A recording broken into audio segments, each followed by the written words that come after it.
Hoje a nossa live vai ser um pouco diferente.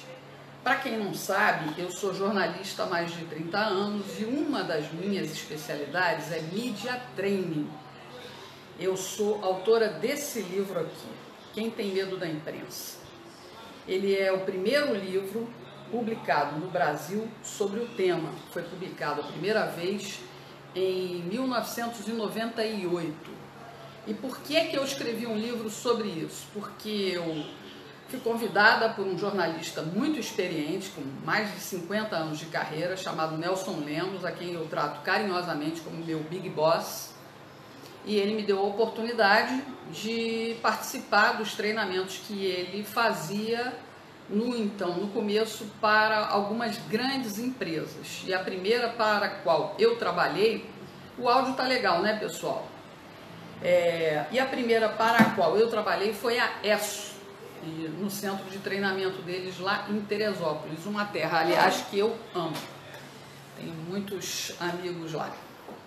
Então, daí para diante eu participava como? Eu participava como repórter.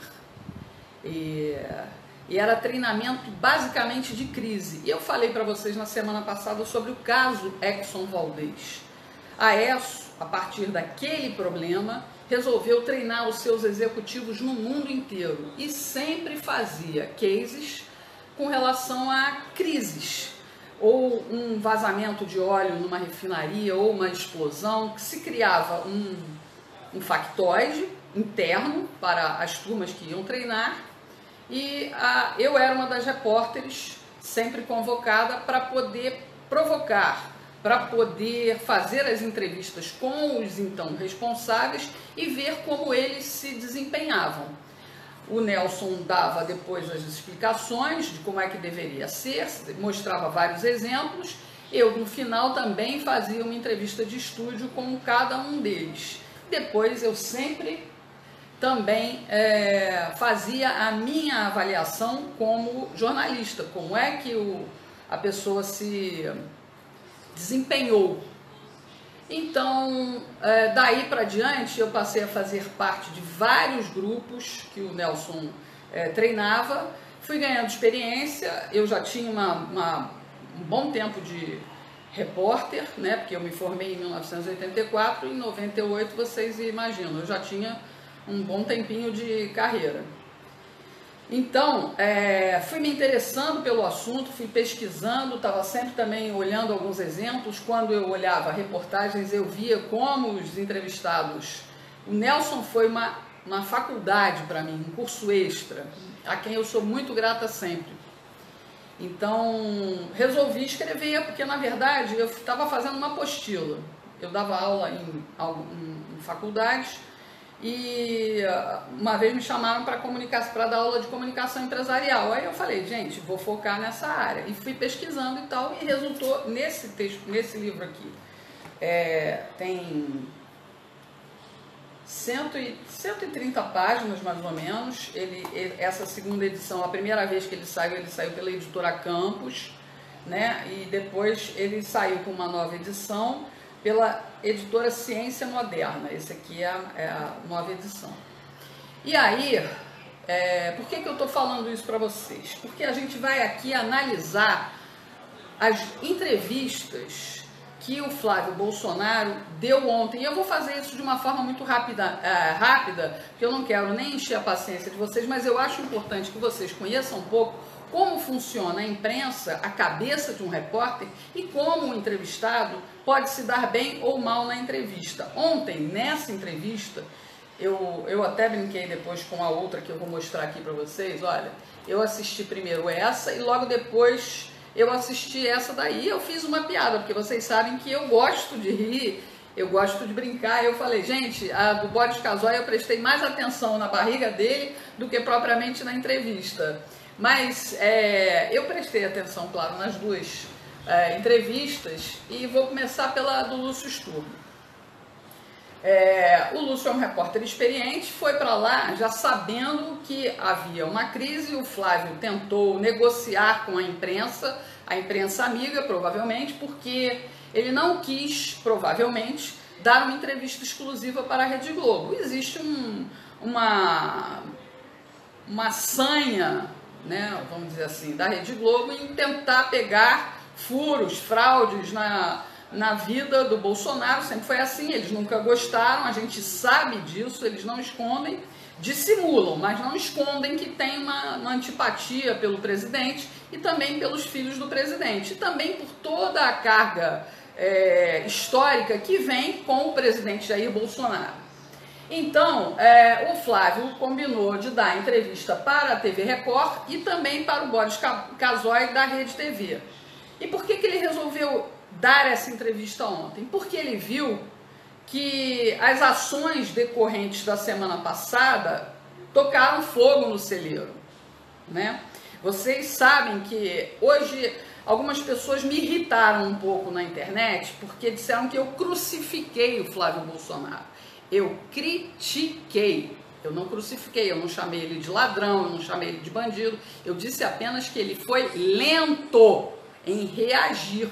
Essa crise já está aí há mais de um mês. Todos vão falar a mesma coisa. Isso está acontecendo há mais de um mês.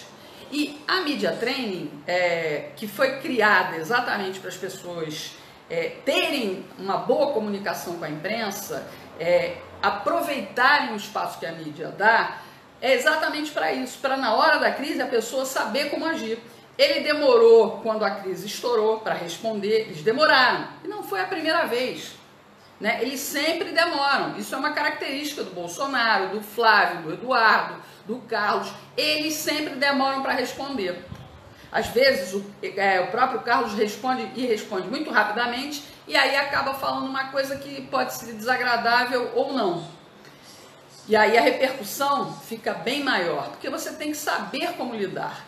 Infelizmente, e eu compactuo com as críticas que são feitas à imprensa mundial, vocês sabem disso. Eu sou uma das maiores críticas do comportamento dos jornalistas.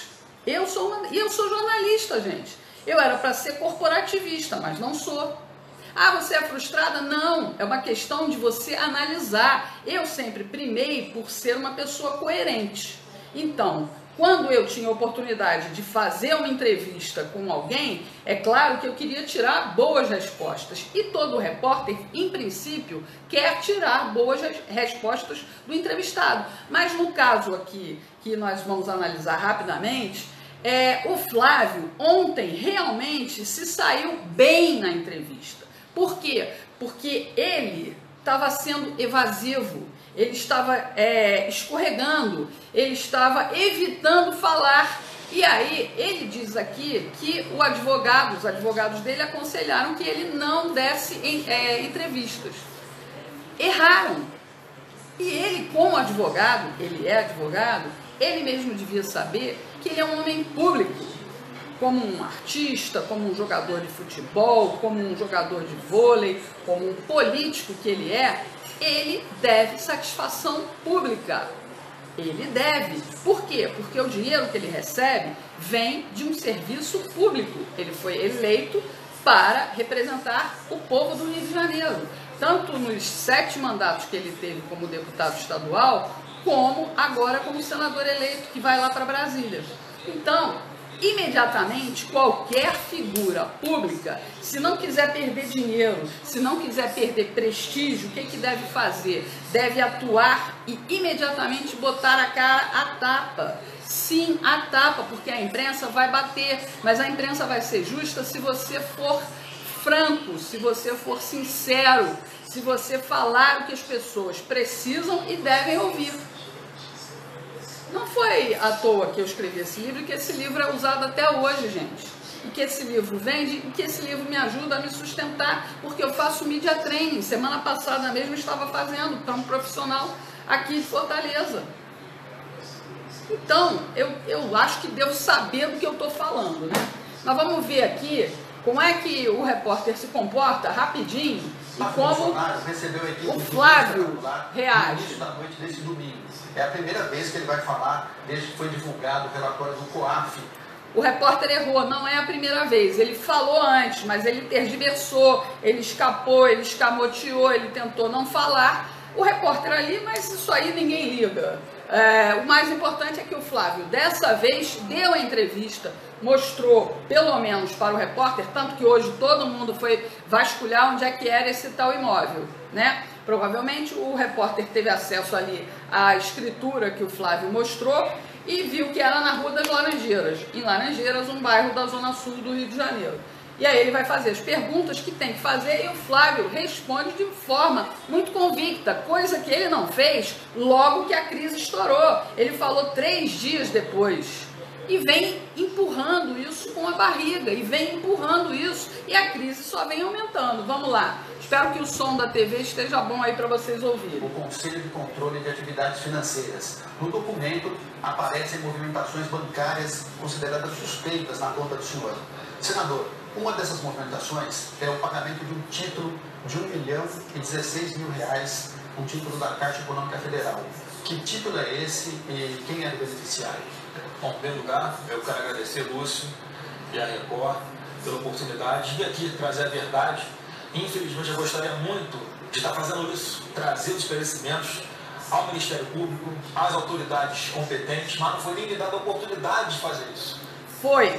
Ele foi convocado, só que aí ele alega que não houve tempo hábil e tal, que ele teria sido convocado, mas tudo bem, ele está ali predisposto a se mostrar e a falar aquilo que ele está explicando. Até aí não tem problema nenhum, está seguro, está tranquilo. Que é o documento da Caixa, e eu já vou pedir reserva, porque eu quero apresentar isso aqui primeiro para as autoridades, antes de apresentar a imprensa. O foro adequado para discutir isso não é a imprensa, com todo respeito, é o Ministério Público, seja federal ou estadual, dependendo do que o Supremo determinar. Ele realmente está correto, ele não tem que mostrar documento nenhum que seja de posse própria e que seja de sigilo, que é resguardado a ele. Muita gente tem muito dinheiro e não mostra exatamente para quê? Para não ser assaltado, não ser sequestrado. Ele não tem a obrigação pública de mostrar os determinados documentos, mas as declarações dos últimos 5 anos estão disponíveis no TSE, no TRE do Rio de Janeiro. Qualquer cidadão pode ir lá e verificar. Isso é documento aberto ao público. Então, se você quer saber como é que foi que o seu candidato declarou a renda dele nos últimos 5 anos, você pode ir lá checar as contas. Eles têm que mostrar. A minha conta está lá no TSE, né? Essa semana mesmo estava olhando, eu usei R$1.250 na minha campanha política, declaração de próprio punho de propriedades e tudo mais. Então, isso ele não tem que mostrar ao repórter, mas está lá, é público. Ele vai continuar explicando. É um documento da Caixa, é um contrato com a Caixa Econômica Federal, e não é nada mais do que o seguinte: é um apartamento que eu comprei na planta. Quando você compra um apartamento na planta, o financiamento fica com a construtora. Quando sai o ABITSE, é quando a Caixa pode fazer o financiamento, o que você faz? Você busca a Caixa que tem um juros menor. Isso acontece com qualquer pessoa que compra apartamento na planta. Para quem não sabe, eu fiz curso de corretora de imóveis, formado aqui pelo CETRED, na UFC, no estado do Ceará. Eu fiz porque eu estava me aposentando, estava querendo ver se ocupava alguma coisa, mas logo que eu entrei para o curso eu resolvi criar um programa de TV sobre mercado imobiliário. Então, é exatamente assim que acontece. Você, enquanto a construtora está fazendo, você está pagando ali mensalidades diretamente à construtora. E tem inclusive umas coisas chamadas balões, que você paga para você ir queimando aquele valor todo que você está financiando, né? Para você aproveitar. Quando a construtora entrega o imóvel, o que acontece? Você vai imediatamente e procura um banco que vai financiar e você vai pagar ou prestações em menor tempo, em maior tempo. Vocês sabem que a Caixa Econômica tem um financiamento imobiliário hoje em dia que alcança até 30 anos. E com a renda que ele tem, só como deputado estadual, ele pode comprar um apartamento de R$2 milhões. Sabe por quê? Porque não é só R$25 mil que ele ganha. Tem jeton, presença de não sei o quê, e 13º salário, 14º, 15º, 16º. A gente sabe que deputado estadual ou federal, senador e presidente, por exemplo, Bolsonaro, se não tocar no dinheiro dele nesses próximos 4 anos, vai sair de lá com uma grana boa. Sabe por quê? Porque ele não paga café, ele não vai pagar almoço, ele não vai pagar nada. Então ele não precisa nem mexer no dinheiro. E vai sair de lá com uma boa poupança. Diferentemente do que acontece na Casa Branca. Lá para o Donald Trump comer o que ele quer, ele tem que pagar. É diferente. É uma nação rica e próspera, provavelmente por conta disso. Porque nada lá é grátis. Aí ele vai e explica isso. Pediu o financiamento e pouco tempo depois alguém se interessou pelo apartamento e ele vendeu. Vamos lá terminar, ver aqui. A Caixa vai pagar a sua dívida com a construtora e eu deixo de ser devedor da construtora e passo O a ser devedor. gestual dele está convincente, a fala dele. Não foi dinheiro meu, então está explicado isso aqui, não tem nada a ver. A Caixa Econômica Federal... Ele mostra. Do apartamento. Então, a Caixa quita... O gestual é muito importante diante de uma câmera. Agora não mais a construtora, passa a dever a Caixa Econômica Federal. Só isso. Então o título era um pagamento para a construtora. A Caixa... O repórter foi meio lento para entender, mas tudo bem. A gente explica principalmente para quem lida com televisão, que é o seguinte, a câmera é reveladora. É reveladora. Acho que é por isso que dizem que os índios tinham medo no passado de tirar foto, porque a alma era captada. E é exatamente isso. A câmera é reveladora. Simples. E quando você está diante da câmera, se você está numa certa pressão, claro, você pode gaguejar, você pode usar muletas, tipo, você pode tentar escapulir, mas ele respondeu todas as perguntas que vieram e com muita clareza, Ele pagou esse valor, não fui eu que paguei, eles pagam a minha dívida e eu passo a ser devedor da Caixa. Já foi paciente em reexplicar a situação. A PDG e um imóvel que você tem até hoje no Rio de Janeiro? Não, esse imóvel foi vendido. Em seguida, hoje, o meu patrimônio é um imóvel que eu tenho na Barra, na sala comercial. Esse imóvel não pertence a você, já foi. E está declarado, está tudo claro que estava declarado. Claro, tudo na minha vida declarado. Os meus imóveis, as minhas movimentações, tudo. Não tenho nada para esconder de ninguém. E quando uma pessoa usa palavras simples e fala de uma forma bem direta, e bem clara e bem transparente, faz assim como ele fez. Coisa que ele não fez no momento em que a crise estourou. Se ele tivesse feito isso, imediatamente, no mesmo dia, pegaram o meu, foram cobrar dele. Era simplesmente, gente, olha só, eu tenho que explicar o seguinte, tudo que eu tenho está declarado. Eu já cansei de dar esses exemplos aqui, só que ele foi lento.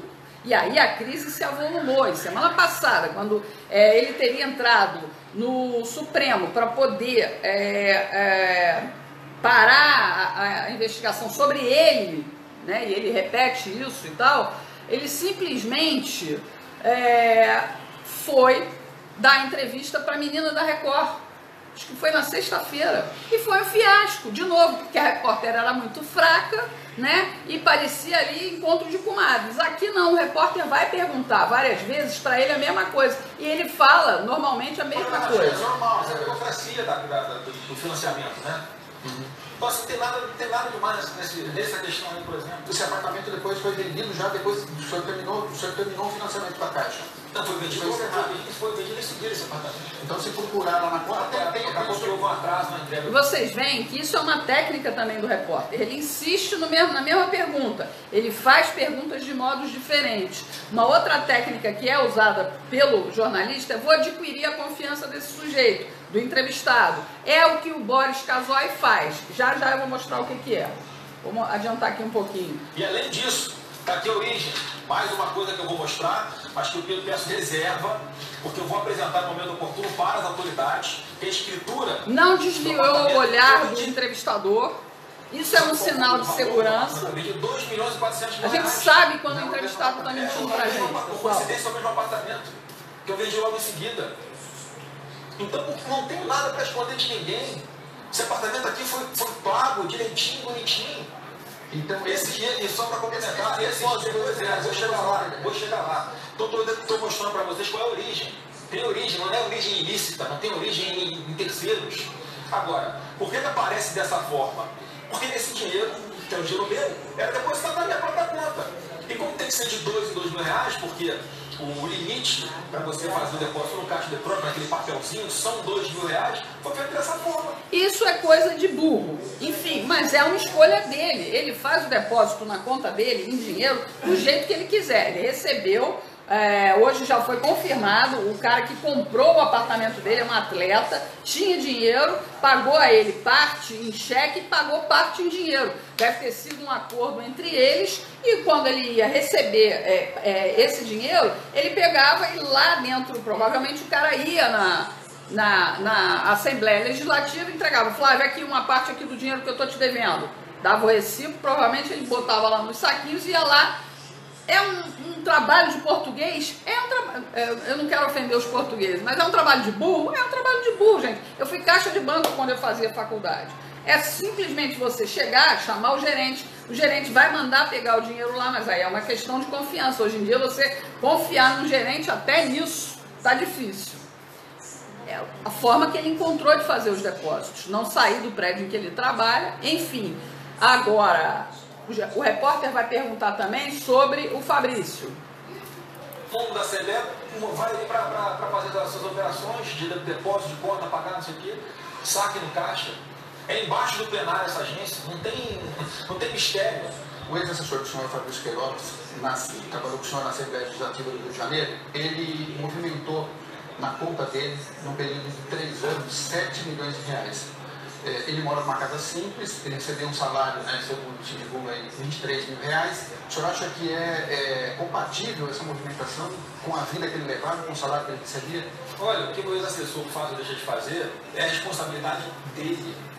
Eu não tenho como saber o que aconteceu, porque a imprensa isso coloca de um jeito, mas você pega, antes era um ano... Ele vai contar a tal da plausibilidade que o cara tinha falado a ele numa explicação. Aí você vai ver, não foi menos de R$200 mil. Foram R$600 mil que entraram e R$600 mil que saíram.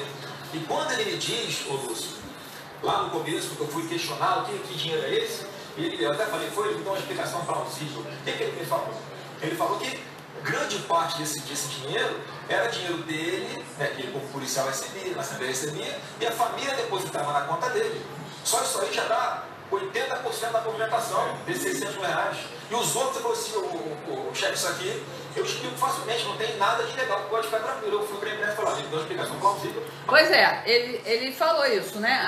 Lá quando ele me explicou, eu falei para a imprensa, olha, ele me deu uma explicação plausível e no tempo dele ele vai dar a explicação. Não, ele errou lá também. Ele errou lá também, sabe por quê? Porque ele devia ter dito, olha, o Fabrício me disse que pega e junta todo o caixa do pessoal da família dele num caixa só. Só ele movimenta o salário da filha, da mulher. Aí eu vou dizer onde tem a falha do repórter. O repórter devia perguntar, por que é que o senhor empregou o Fabrício e a família dele inteira? Era isso que eu ia perguntar, se eu tivesse a oportunidade de entrevistar. Aí você age como repórter, querendo realmente informações. E eu acho que ia ser muito difícil para ele me dar uma resposta plausível.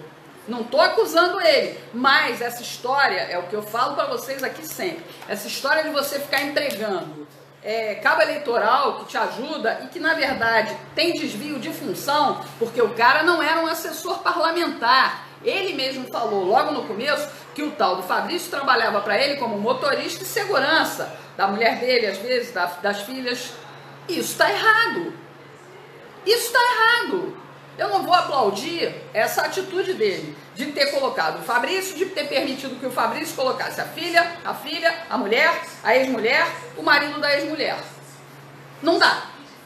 Isso ele tem que responder. Para mim, esse é o maior erro. Em nenhum momento eu disse que ele pegou dinheiro de rachadinha. Agora, que o outro lá se aproveitou e usou, e sabe-se lá o que mais fez, aí o outro realmente é que vai ter que responder por si. Se o Flávio diz que tem todas as declarações e tudo que ele tem está declarado ao imposto de renda, a justiça vai ter que pegar, analisar e ver. Realmente esse cara não tem furo, acabou. Mas vai ter que ser uma lição para ele e para a família aprenderem. A imprensa está aí para colar realmente no calcanhar de qualquer servidor público, porque aquilo que é público não é privado. Eu vou explicar de novo. Dinheiro público não é de nenhum político, é do povo brasileiro, que trabalha e rala pra caramba para pagar um monte de imposto. Vou agora pro Boris.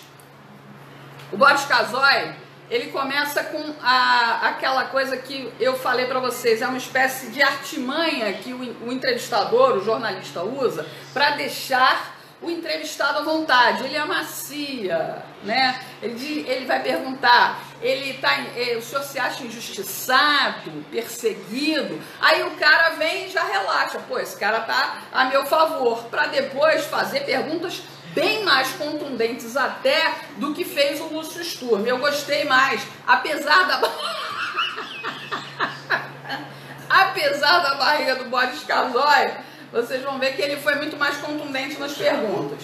Mas o Flávio também foi bem. Durante os últimos dias, aumentar um pouco o som em todo o Brasil. Senador, prazer em estar com o senhor, obrigado por receber a Rede TV. Eu queria saber se nessa história toda que está nas primeiras páginas dos jornais e nos noticiários de TV e rádio, o senhor se sente perseguido? O que move as pessoas que estão vazando ou estão levando esse noticiário a público? Bom, boa noite, Boris, boa noite a todo o Brasil. Obrigado pela oportunidade de resgatar a verdade mais uma vez. Eu não tenho mais a menor dúvida que está havendo um grande processo de ataques a mim, de perseguição a mim. E digo o seguinte, o alvo não sou apenas eu, também é o presidente da República. Tentam a todo custo atingir um... A pergunta do Boris deu oportunidade a ele disso, de fazer aquela coisa, né? Estou falando agora para os meus eleitores. Isso é muito importante, ele soube aproveitar bem a oportunidade que o Boris deu. Mas depois o Boris dá umas pancadinhas nele. O governo está começando agora, ele democrático, a quebra do meu sigilo, foi dar publicidade ao que ocorreu de forma ilegal, o sigilo foi quebrado de forma ilegal, e o mesmo acontece. Ele teve a oportunidade de se defender, mas finalmente ele se defendeu com contundência. Desde o início de 2018. Por quê? E só assim, passou quase o ano todo naquele ritmo normal. Aí quando chega agora, na véspera de Natal, quando vaza a quebra do sigilo bancário de forma também ilegal do meu ex-assessor. O que ele se queixa é do vazamento de informações que seriam privadas para investigação. Agora, vocês pensem numa coisa que não vi repórter perguntar. Vocês acham efetivamente que a investigação estando rolando, é claro que Neguinho usou lupa, né, daquelas bem poderosas para investigar qualquer furo de Bolsonaro, de Carlos, de Eduardo, de Flávio. Usou lupa esse tempo inteiro, principalmente nesses últimos 4 anos. Se eles tivessem deixado um rastro de sujeira, vocês acham que isso não tinha estourado durante a campanha, gente? Se essa movimentação financeira já estava sendo investigada, se tivesse alguma coisa errada efetivamente, eles não tinham falado isso antes da eleição, outubro e novembro. Mas vieram falar agora para quê? Exatamente para desestabilizar o governo federal. E ele colaborou com isso. Colaborou como, Regina? Ele não roubou. Não, ele não roubou. Em nenhum momento eu disse isso. Eu disse que ele errou em calar, esperar uma crise esvaziar sozinha. Não vai esvaziar, ainda mais com a imprensa que nós temos. Tem que agir correndo. É para ontem. Saiu isso, vou logo chamar uma coletiva e vou me explicar. É isso que um homem público, é isso que um artista, é isso que um atleta deve fazer quando colocam o nome dele em algum escândalo, em algum envolvimento suspeito. E principalmente um homem público. Foi isso que eu falei a vida inteira aqui. Quem não entende, eu vou dizer aqui agora, sendo até grosseira. É porque é imbecil. E o pior é que tem até jornalista que questiona a mesma coisa para cima de Moá. Por isso hoje eu fiz até uns desabafos no Face, cara, porque eu detesto, eu tenho paciência, vocês sabem que eu tenho paciência, mas eu detesto burrice. Quando eu vejo que a burrice é uma falta apenas de informação, eu vou ter lá paciência de tentar explicar, de tentar ensinar. Eu sou muito paciente nessas questões. Mas quando a burrice, cara, eu acho que é por má fé, eu fico realmente nos cascos. Vamos lá, vamos ver aqui uma pergunta contundente. Começa a correr o processo da velocidade de monstro. Ele foi intimado, não tem procuração para defender ele, não. Ele tem que ir se explicar o mais rápido possível, que quanto mais ele demora, pior para mim, mais cobram de mim. Agora, em 15 dias o cara foi intimado 4 vezes. Por dia 26. O senhor imagina que esteja por trás de mim. A barriga aqui do Boris, ó. Um dia eu a bolsa aqui do Boris. Eu mando ofício para a presidente da Assembleia para licitar. Tem diligência do Ministério Público no dia 28 de dezembro. Quer dizer, eu não tive nem a possibilidade de respirar ainda para começar a levar os oferecimentos às autoridades competentes, como eu pretendo fazer. Mas o que move isso, na sua opinião? Foi a mesma coisa da motivação política. Eu vi a Caixa Econômica Federal. Boris, mentira, são todos mentiras, eu provo, acusações totalmente absurdas. Quando você tem certeza daquilo que você faz, é assim que você tem que ser. Você tem que ser contundente, firme, não desviar, não tergiversar. Porque isso aqui eu vou apresentar a autoridade competente no processo sigiloso. Mas eu faço questão de mostrar aqui o documento da Caixa. O que é isso aqui? Eu comprei um apartamento na planta. Aí isso a gente já viu a explicação. No comércio você pega dinheiro de espécie, eu tiro dinheiro de espécie da minha empresa também, não tem problema. O empresa perguntou aqui sobre o dinheiro. Sacava tudo, depositava na minha conta. Então é uma mentira absurda que eu provo com isso aqui, Boris. Como é que isso aqui prova? Deixa eu mostrar para você. Eu quero explicar qual é a origem desse dinheiro. Primeiro que eu sou empresário. Por que o senhor não compareceu antes para dar essa explicação ao público e deixou que essa história crescesse como cresceu? Boris, se põe no meu lugar. Eu sempre quis esclarecer. Não! Ficou com medo. Eu queria no Ministério Público com tudo, eu imaginava que era isso que eles queriam. E os próprios advogados me alertaram: olha, Flávio, analisa bem como é que as coisas estão acontecendo. Ele é advogado e, acima de tudo, ele exerce um cargo público. Agora subiu do patamar de deputado estadual para senador. Então ele tinha que saber que tinha que agir rapidamente. É isso que eu sempre questionei. Agora eu espero que ele aprenda. Ele vai ser senador pelo Brasil. Ele respondeu às perguntas, convenceu muita gente de que ele realmente está falando a verdade. E era isso que a gente cobrava o tempo inteiro. Eu não tenho duas caras, eu não sou mau caráter, eu sou uma profissional de mais de 30 anos de jornalismo. Respeitem a minha experiência. Quando eu estou dizendo que o sujeito errou por não prestar as informações, mas ele tem que falar com a imprensa. Tem que falar, sabe por quê? Porque a imprensa, ou bem ou mal, é quem acompanha ali as falcatruas. A imprensa está coalhada de comunista, a gente sabe, fiz um texto sobre isso, vocês já leram. Agora, você tem que falar e exatamente não deixar que essas pessoas destruam a sua personalidade pública.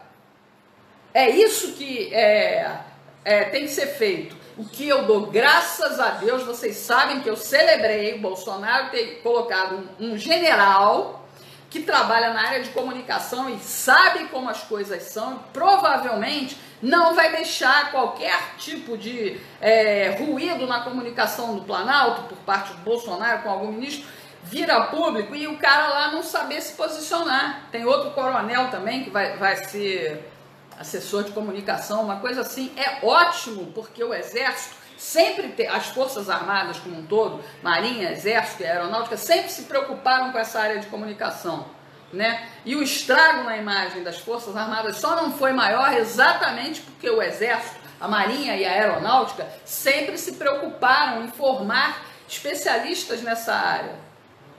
É muito importante isso, para a gente entender. Eu falo assim, quem não deve não tem, eu vou lá e vou explicar. Flávio, não é assim. E eu vi agora que eles têm razão. Como é que começa a vazar um monte de coisa, pô, na velocidade monstro, somente com relação a mim, eu não tive nem tempo direito. Ele fala a mesma coisa que falou para o Lúcio. Os advogados foram lá buscar, foram informados por um intendente do Ministério Público que eu estava sendo investigado. E um procedimento já, e pior, ainda deram publicidade para a minha intimidade. Eu não tinha problema de levar isso para o Ministério Público. Por que eles vazam isso assim do nada antes? Por que só eu, o Ministério Público tinha isso, Boris. Eu não vazei, quem foi?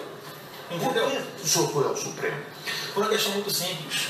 O Ministério Público deveria ter feito o que eu fiz. A partir do momento aí que ele eu sou eleito explica senador, também que ele vai para tentar entender o que está acontecendo e tal. Essas são as artimanhas jurídicas que ele tem o direito dele de fazer, mas não precisaria ter feito se tivesse agido como um bombeiro.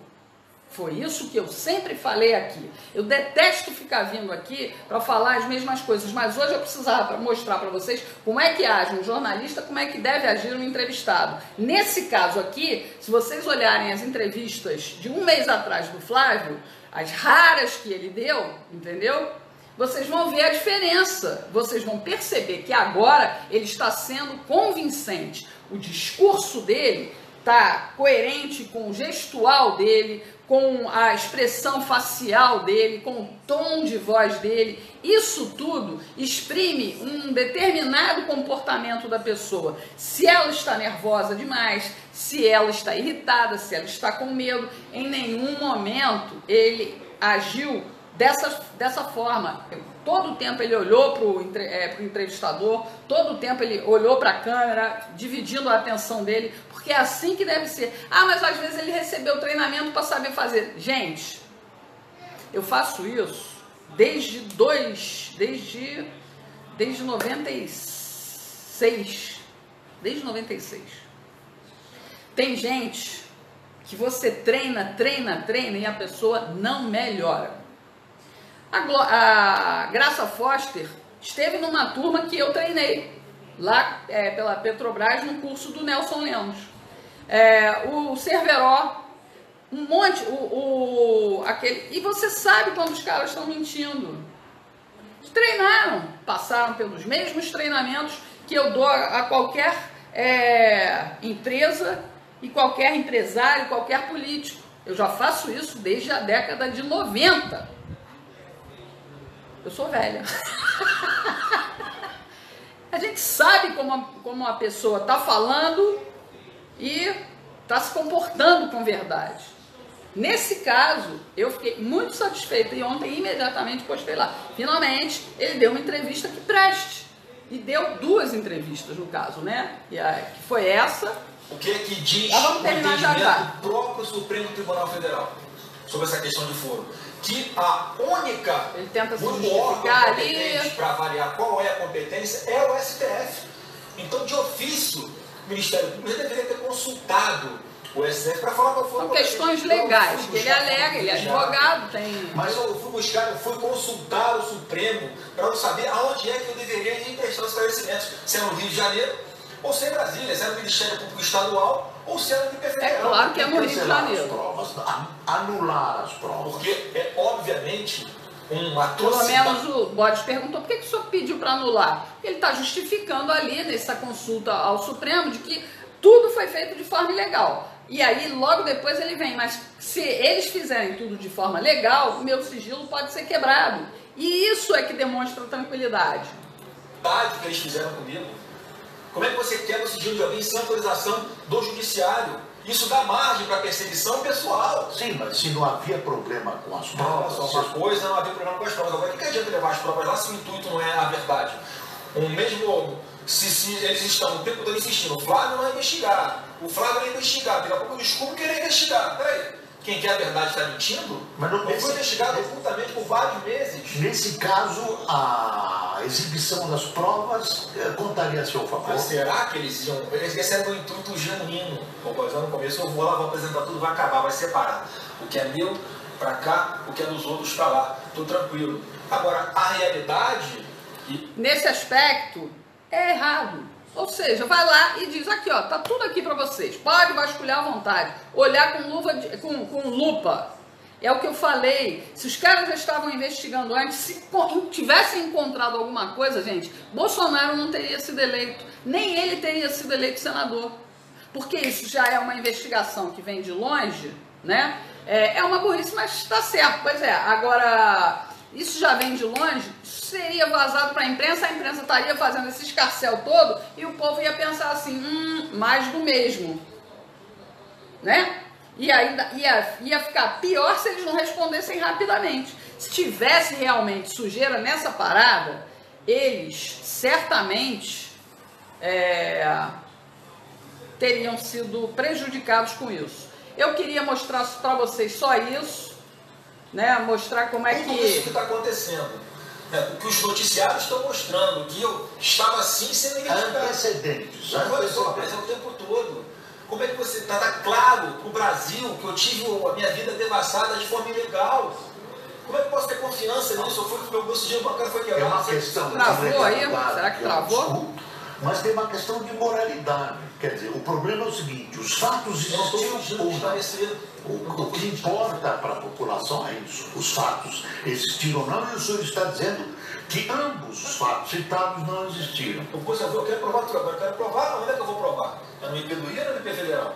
Não estou me escondendo atrás de foro, não fui no Supremo pedir foro privilegiado. Fui lá consultá-lo para eu saber onde é que eu vou. E lógico, no meio... E aí deu a explicação. Enfim, por último, logo depois, o Fantástico vem... Da TV Record, que o pagamento de R$1 milhão de um título bancário da Caixa Econômica é referente ao apartamento que ele comprou na Eles Planta. vão continuar atacando. O Jornal Nacional mostrou, né? que no relatório sobre movimentações atípicas de Flávio Bolsonaro, o COAF destacou esse pagamento no valor de R$1.016.000. O COAF não identificou o favorecido, nem a data e nem Isso é a função da imprensa, Hoje, na pessoal. Não entrevista, adianta Flávio ficar com Bolsonaro raiva, é a disse que a Caixa função. quitou a dívida dele com a construtora e que ele passou, então, a dever à Caixa. Disse ainda que vendeu o mesmo imóvel logo depois e que recebeu parte do valor em dinheiro vivo. Flávio Bolsonaro alega que depositou o dinheiro na conta dele na Assembleia Legislativa do Rio em 48 envelopes de R$2.000, porque era o local onde ele trabalhava e que o valor era o limite para cada depósito no caixa automático. Foram Na corretos. sexta-feira, o Jornal Nacional mostrou que o relatório do COAF apontou como atípico esse fracionamento de depósitos na conta de Flávio Bolsonaro no período de um mês. O relatório diz que o fracionamento E ela desperta faz a suspeita pergunta que de tem que ser ocultação feita. da origem do dinheiro. Ao senador, na entrevista, não foi perguntado, e por isso ele não respondeu, por que optou por 48 depósitos de R$2.000 com diferença de minutos em cada operação, em vez de depositar o total Tudo que de uma recebeu vez. em espécie de uma só vez na agência bancária onde tem conta. Também não foi questionado por que ele preferiu receber parte da venda do apartamento em dinheiro e não em cheque administrativo ou transferência bancária. Tem gente que gosta de fazer negócio assim. Aí é um problema dele, ele vai ter que dizer, olha, eu prefiro receber uma parte em dinheiro e tal. É tudo uma questão de você explicar. Ontem ele foi coerente, ele foi límpido, ele foi claro, ele esclareceu. E é isso que se espera de qualquer representante público. É só isso que eu queria que vocês entendessem. Agradeço demais a presença de vocês aqui. Não sei se ficou travada aí a transmissão. De qualquer maneira, ela vai ficar disponível aí no meu Face. Muito obrigada pela presença de vocês aqui. E quem quiser me contratar para fazer media training comigo, estamos aí, à disposição. Beijo grande. Tchau.